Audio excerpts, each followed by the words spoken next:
n'a pas joué. On a cru qu'on allait tout avoir, qu'on allait pouvoir jouer tranquillou. Et on prend 27 points. 27 points. Et défensivement, on n'est pas bon. Offensivement, non plus.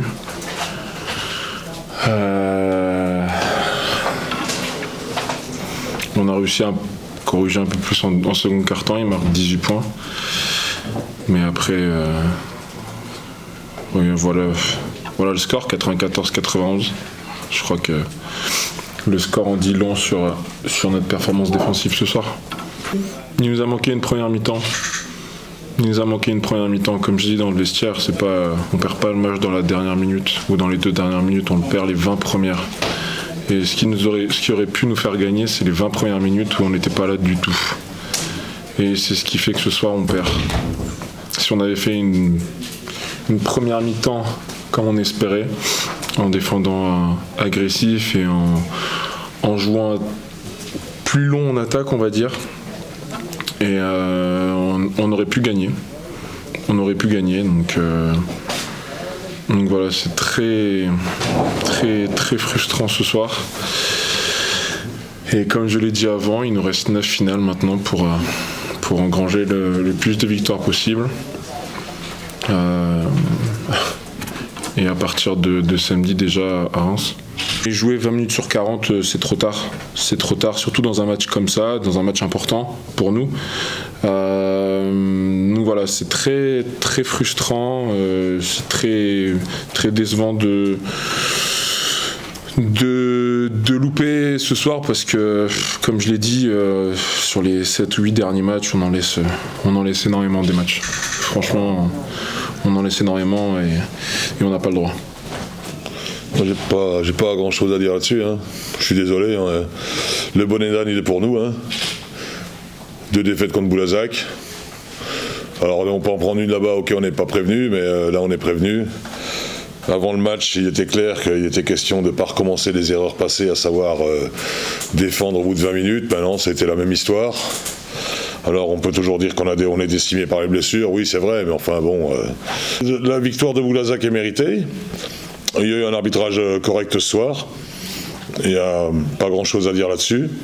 Je prends une faute technique, j'aurais pas dû la prendre, c'est clair, mais il y a poussette dans le dos, ça m'énerve, parce qu'il y en a une qui est sifflée juste avant, et il y a la même derrière, donc pourquoi on ne siffle pas la deuxième?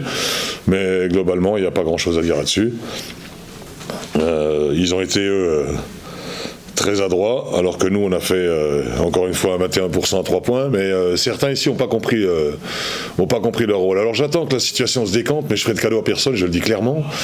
Ceux qui sont venus pour donner un coup de main, s'ils sont venus pour jouer leur stade personnel, ils vont vite repartir, hein. Ça va être vite vu, hein.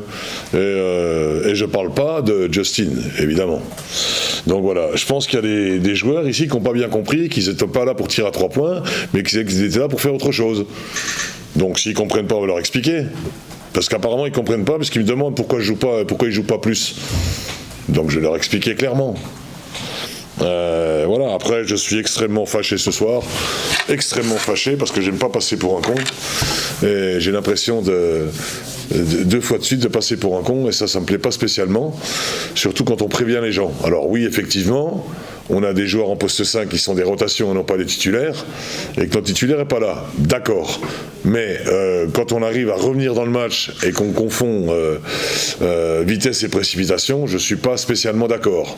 Thomasville n'était pas dans un bon jour. Clément s'est battu avec ses armes, comme il se bat tout le temps. On ne peut pas lui en vouloir. Il y en a d'autres qui devraient faire un petit effort supplémentaire, puis commencer à jouer au bout de la première minute, pas au bout de la 21e. Donc voilà, c'est tout. Je suis extrêmement déçu parce que ce soir, Chalon perd chez lui contre Nanterre, Gravelines perd chez lui.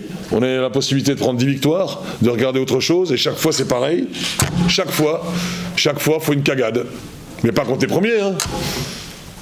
Pas contre l'Asvel où on est héroïque, on manque de gagner le match là-bas. Non, contre le dernier, qui a gagné 4 matchs, dont un sur tapis vert. Mais ce soir, ils ont une équipe meilleure que nous. Ce soir, ils ont autant de joueurs que nous, voire plus de joueurs que nous. Et ce soir, ils sont meilleurs que nous en adresse et ils méritent de gagner. Voilà, c'est aussi simple que ça. Mais c'est une rage intérieure, vous ne pouvez pas vous imaginer. Alors, un comportement idiot, réaction idiote. Donc demain matin, 5h du matin, le gymnase, la halle Vacheresse est ouverte. L'entraînement débutera à 5h précises. Si à 5h01, il y en a qui ne sont pas là, ça sera amende sévère. Donc l'entraînement commence à 5h demain matin avec 30-40 minutes de shoot, tout terrain, en rythme. Puisqu'on est si bon à 3 points qu'on tire tout le temps à 3 points, ben on va tirer demain matin à 5h à 3 points. Je ne suis pas spécialement pour les choses comme ça, mais quand ça monte puis que ça arrive à faire déborder la casserole, il n'y a que les règles bêtes qui marchent, avec les gens qui veulent rien écouter. Enfin, pas écouter, comprendre. On devait être à 12 ou 17% à 3 points, à 64% intérieur. Mais il faut continuer d'arroser extérieur, si tu veux, parce qu'on est des surhommes. Parce qu'en gros, Ibekwe, il est venu ici pour tirer à 3 points, quoi. Et Bouba, quand il rentre, son premier tir, c'est un tir extérieur. Alors qu'il nous met des alley-oops, qu'il est très bon près du cercle, etc. Donc Bouba, il fait du travail avec Guillaume Quintard sur le shoot extérieur. À partir de demain, c'est terminé. Le shoot extérieur, niet. Il va faire du travail de haut panier, il va faire des lay-ups, il va faire des dunks, il va faire des alley-oops, et le tir extérieur, ça sera en option quand il sera bon sur le reste. C'est une arme supplémentaire, le tir extérieur, pour un intérieur. C'est pas l'arme majeure. Quand un intérieur est capable de tirer extérieur, c'est un gros plus. Mais je crois que certains n'ont pas bien compris qu'ils étaient là pour jouer près du cercle, prendre des rebonds. Ce qu'a fait Ibekwe sur un dunk magistral, c'est son travail. Les 3 tirs qu'il prend à 3 points, 0 sur 3, c'est nul. Alors il va peut-être en mettre un ou deux, il va me dire ah coach j'en ai mis un ou deux, oui t'en as mis un ou deux, mais c'est pas ton rôle. C'est pas ton rôle. Encore une fois, on va pas parler d'attaque parce qu'on met 91 points. Mais quand tu prends 94 points contre la dernière équipe du championnat, qui n'est pas l'équipe qui joue la plus mal au basket, hein. Ça c'est clair, qui n'est pas l'équipe qui joue la plus mal au basket, parce que Thomas fait du bon travail au niveau du collectif, et ils ont des joueurs qui sont quand même adroits. Mais quand tu joues contre une équipe comme ça, et que tu en prends 94 chez toi, il faut arrêter quoi.